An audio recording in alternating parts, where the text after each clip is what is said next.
Why are people mean to animals? It doesn't make any sense. They lock them up in tanks or cages to perform at their events. I don't know why we have to do that. Why can't we leave them be? We're meant to share the world with animals. We should surely set them free. You're asking a very good question, and the answer's sort of tough.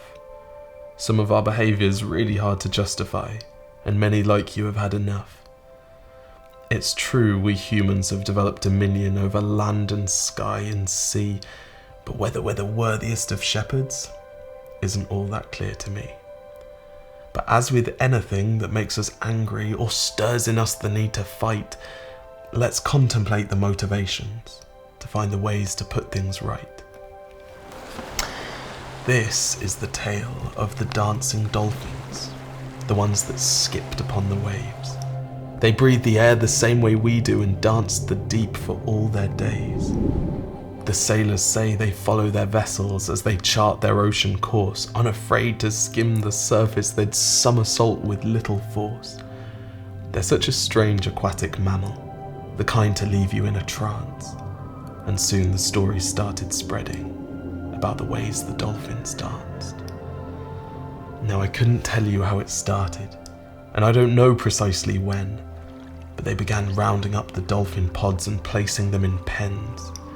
They traded fish with them for backflips and gathered customers in groups, and for the price of an admission you'd sit and see them spring through hoops. Who could resist a sight so splendid, a creature intelligent and profound? Before long, to watch the dolphins dance, children flocked from miles around.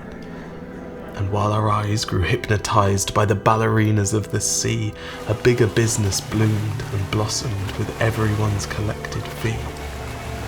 And after a while, the owners realized the newfound depths to their gold mine. They found that scouring the sea for servants was a whopping waste of time.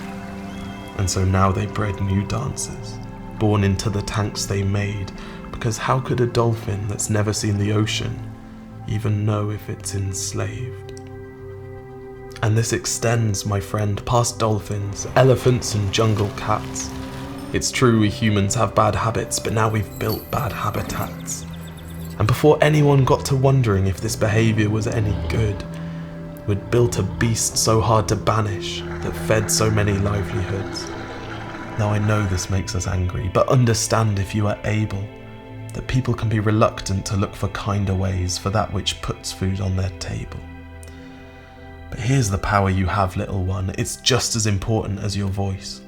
As well as standing up for what you believe in, we all possess a consumer's choice. And since the world's compelled by commerce and we consumers are so many, the only practices that sustain are the ones where we choose to spend our pennies. I'm so excited by your empathy, and so many children just like you. Try to keep that kindness close with all the things you say and do. But can I really make a difference? There's only one of me and I'm small. My love, the way you live sets an example which could mean the difference to us all. Now this story isn't finished yet, but since we're between friends, let me tell you how I really hope our dolphin story ends. One day, a girl about your age, while drawing after school, saw something that affected her that she knew deep down was cruel.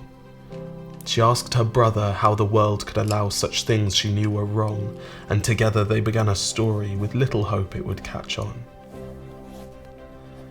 And maybe somebody heard their words, and on that day made up their mind that they would help create the ending and the call to be more kind. And because your kindness is infectious, somehow it's spread across the world. Because who knows the power of an honest question when it's asked by you, my girl? So keep being you. I promise it's working. And maybe one day, perhaps when you're grown, all this captivity will fade into memory, and the dancing dolphins will find their way home.